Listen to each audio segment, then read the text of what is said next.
En un momento se toma la decisión, el ex intendente Trankel, de hacer la bicisenda peatonal que comunica el centro de la ciudad de Torkins con el paseo Gerardo Ratero, y que nosotros como concejales hacíamos objeciones al respecto porque no veíamos claro que efectivamente ese gasto tuviera algo que ver con lo estrictamente educativo,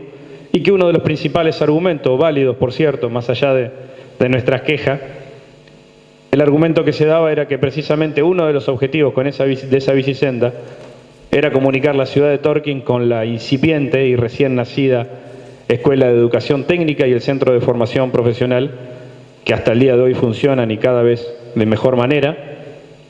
en el ex Instituto Ceferino Namuncurá. Entonces, de esa manera al menos quedó zanjeada la situación. Pero también recuerdo de mi paso como concejal que en su momento, en una oportunidad, se hizo una consulta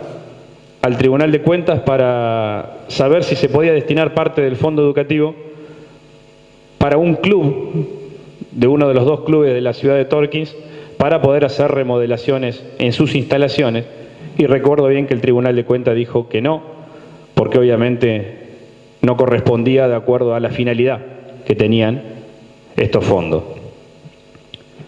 Fue tal la presión ejercida por los intendentes, por los 135 intendentes de la provincia de Buenos Aires, con respecto a obtener un poco más de libertad y margen de maniobra, por decirlo de alguna manera, para poder utilizar estos fondos, que insisto, eran muy generosos, desproporcionadamente generosos comparados con los otros fondos que recibían los municipios, y que eran de forma automática, que no requería gestión alguna, que esta presión termina llevándose a cabo precisamente justo en la transición de gobierno, o mejor dicho, en una etapa previa a la transición de gobierno que, como ustedes sabrán, implicó un cambio de presidente, de gobernador y de gran parte de los intendentes de la provincia de Buenos Aires. Como les decía, ese gran cambio empezó a producirse cuando el Tribunal de Cuentas, aún antes de que haya culminado el ejercicio 2015, empezó a autorizar, a aprobar, a ver con buenos ojos que fondos provenientes del fondo educativo sean utilizados o sean usados en algo que no sea estrictamente a la educación formal o en establecimientos educativos. Esta situación se clarifica y se le pone punto final con el dictado de la Ley de Presupuesto para el año 2016, donde esta ley, la Ley 14.807 para el presupuesto 2016, en su artículo 63, insisto, no voy a leer todo el artículo, pero en un párrafo aclara específicamente. Dice que los fondos provenientes de la Ley 26.075 van a ser destinados o van a ser posibles para cubrir gastos estrictamente ligados a la finalidad y función educación, abarcando a la educación formal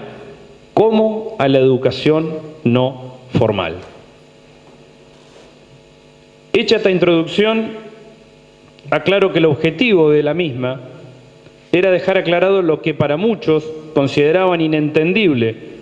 cómo años atrás era criticado el uso que se le daba al fondo educativo y cómo hoy se le está dando un uso totalmente distinto, que si uno no supiera que se debe a este cambio que recién mencioné, pensaría que el de antes no hacía las cosas bien y el de ahora sí, o viceversa.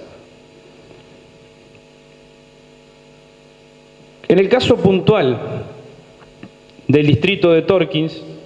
es lo que nos ayuda a entender y no nos convierte, insisto, en incoherentes a quienes en su momento hacíamos las objeciones desde la banca, a que se le diera un uso determinado que en ese momento la ley, la doctrina y la costumbre determinaban que era un uso prohibido, y hoy esa misma ley, ese mismo uso y esa misma doctrina determina que sí es posible.